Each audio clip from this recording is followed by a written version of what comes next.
Assalamualaikum warahmatullahi wabarakatuh. Di sini kita akan membahas sistem informasi keperawatan. Sistem informasi keperawatan adalah teknologi yang digunakan untuk mengelola data dan informasi keperawatan seperti pencatatan pasien, jadwal perawatan, dan laporan agar pelayanan lebih efisien dan akurat. Selanjutnya yaitu ada pengertian dasar. Yang pertama ada data. Data adalah informasi mentah yang belum diolah. Bisa berupa angka, teks, atau fakta dari berbagai sumber, internal atau eksternal, dan sifatnya bisa statistis, tetap, atau dinamis, berubah. Terus yang kedua ada sistem. Sistem adalah kumpulan prosedur atau komponen yang saling berhubungan dan bekerja bersama untuk mencapai tujuan tertentu. Terus yang ketiga informasi. Informasi adalah data yang telah diolah sehingga memiliki makna, relevansi, dan bisa digunakan untuk pengambilan keputusan.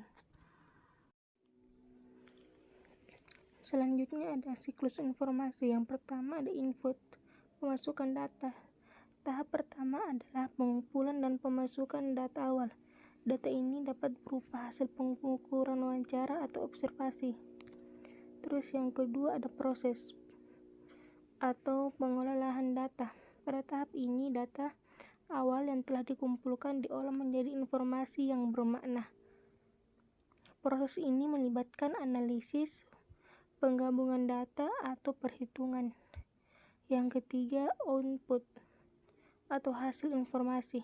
Hasil dari pengolahan data disajikan sebagai informasi yang bisa digunakan untuk mengambil keputusan. Terus yang keempat ada penyimpanan dan kontrol. Informasi yang telah dihasilkan disimpan untuk digunakan di masa mendatang. Penyimpanan ini dapat berupa arsip manual, kertas, atau digital, sistem elektronik seperti rekam medis.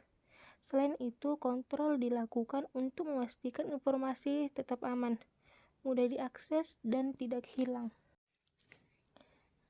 Siklus informasi juga bertujuan untuk memastikan data awal yang dikumpulkan dapat diolah menjadi informasi yang berguna, digunakan untuk pengambilan keputusan, dan disimpan untuk keperluan masa depan. Terus ada atribut informasi. Atribut informasi ini terbagi menjadi 6. Yang pertama ada akurat.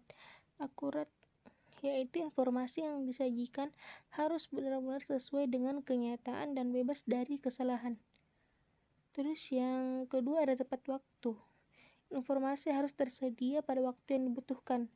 Ketepatan waktu sangat penting agar informasi tetap relevan dan dapat mendukung proses atau kegiatan yang sedang berlangsung. Informasi yang terlambat dapat mengurangi nilai atau manfaatnya. Terus yang ketiga ada relevan.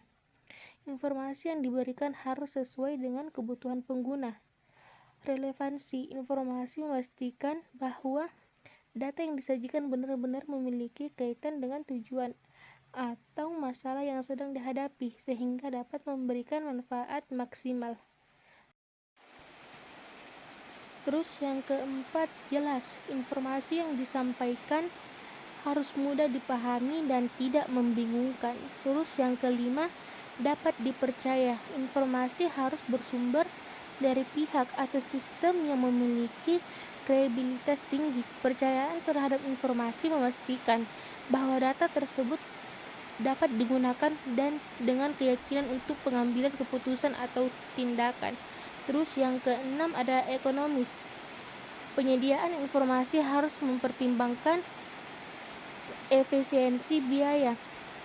Informasi yang dihasilkan sebaiknya memberikan nilai lebih besar dibandingkan dengan biaya yang diperlukan untuk mengumpulkan, mengelola, dan mengajikan.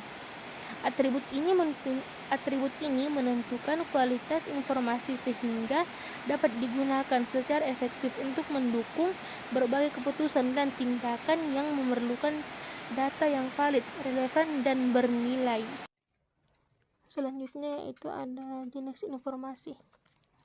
Jenis informasi terbagi dua. Yang pertama, isi informasi. Isi informasi dapat disajikan dalam berbagai bentuk, sesuai dengan kebutuhan pengguna atau konteks penggunaannya.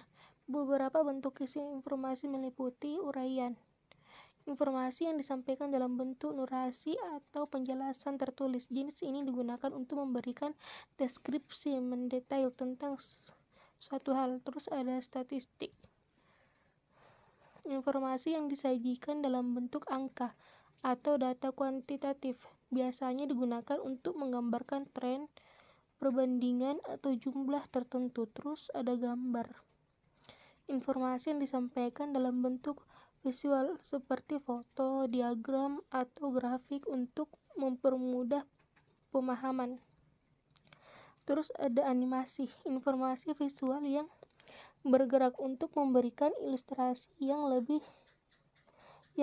interaktif atau menarik. Animasi biasanya digunakan untuk menjelaskan proses atau konsep yang kompleks. Terus ada simulasi, informasi yang disajikan dalam bentuk model interaktif atau tiruan dari keadaan sebenarnya untuk mendukung pelatihan, penelitian, dan pengambilan keputusan. Isi informasi ini dirancang untuk memenuhi kebutuhan berbagai jenis penggunaan yang memiliki cara berbeda dalam memahami dan memanfaatkan data. Terus yang kedua ada keluaran informasi. Keluaran informasi adalah hasil akhir dari pengelolaan data yang diberikan kepada penggunaan sesuai tujuan tertentu. Keluaran informasi dapat berupa laporan periodik, yaitu informasi yang disusun secara rutin dalam periode tertentu seperti harian,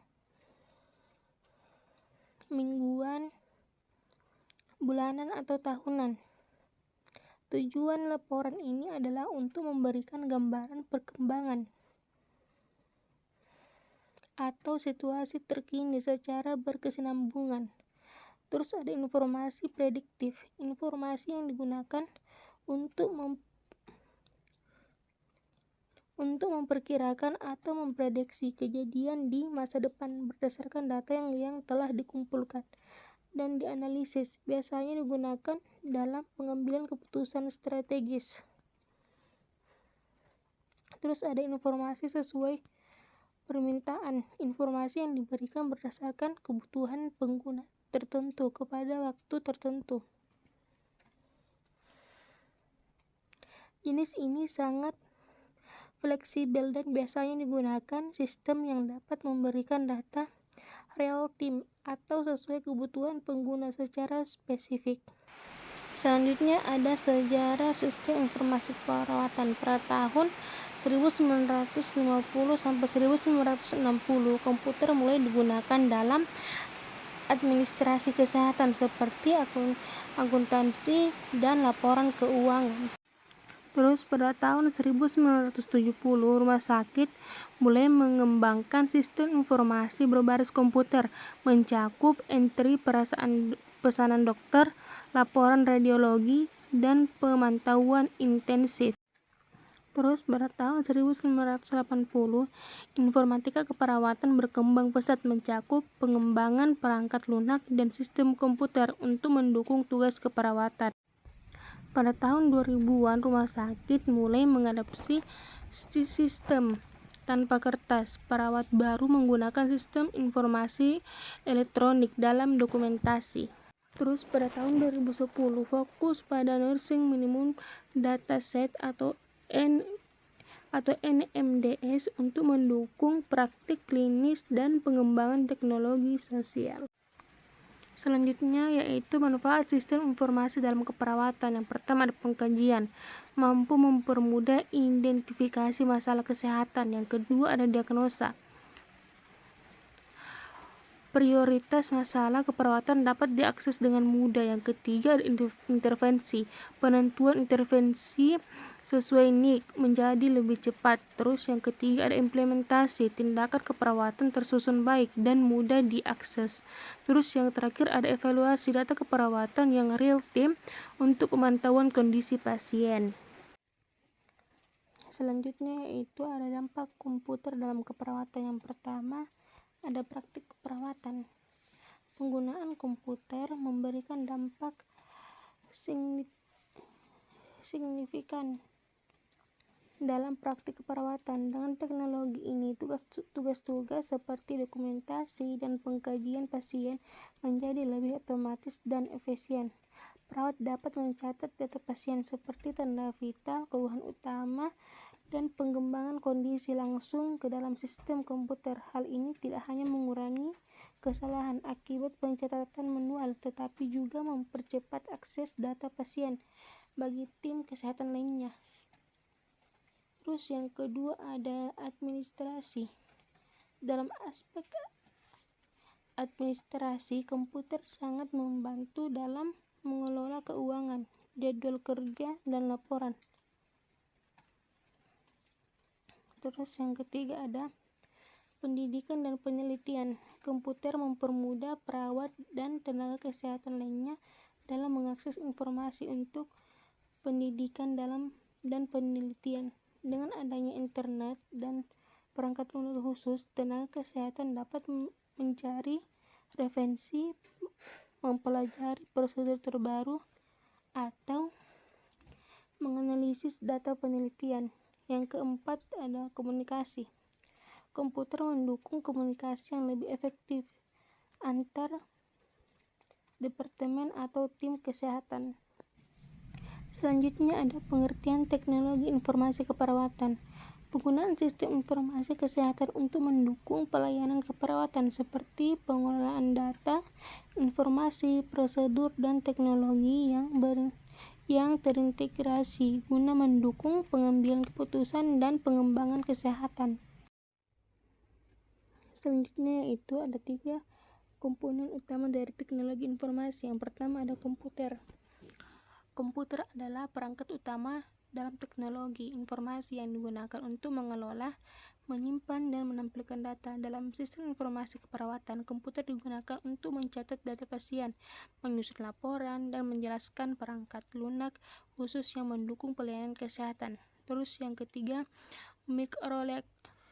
mikroelektronik adalah teknologi yang digunakan untuk menciptakan komponen elektronik kecil seperti prosesor, chip memori, dan sensor. Komponen ini menjadi inti dari perangkat keras yang mendukung teknologi informasi. Yang ketiga ada telekomunikasi, mencakup teknologi untuk mengirim data atau informasi dari suatu tempat ke tempat lain melalui jaringan seperti internet, telepon, atau gelombang radio. Dalam keperawatan, telekomunikasi memungkinkan perawat untuk mengakses informasi pasien di lokasi berbeda.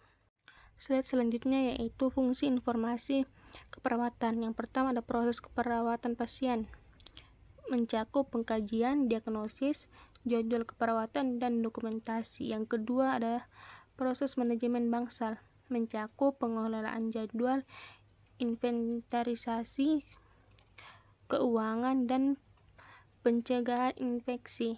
Terus yang ketiga ada proses komunikasi, yaitu penjadwalan, komunikasi pasien, dan transformasi data. Yang keempat proses pendidikan dan penelitian, yaitu mendokumentasi untuk pengembangan keperawatan.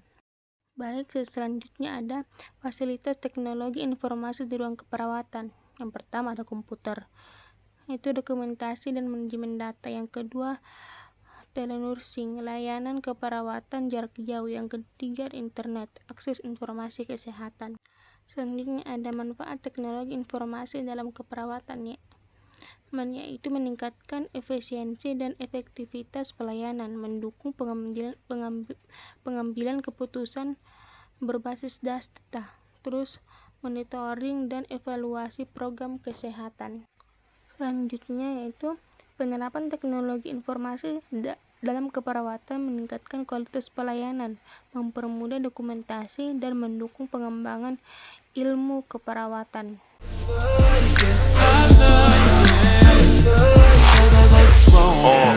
Pull your panties down from under you.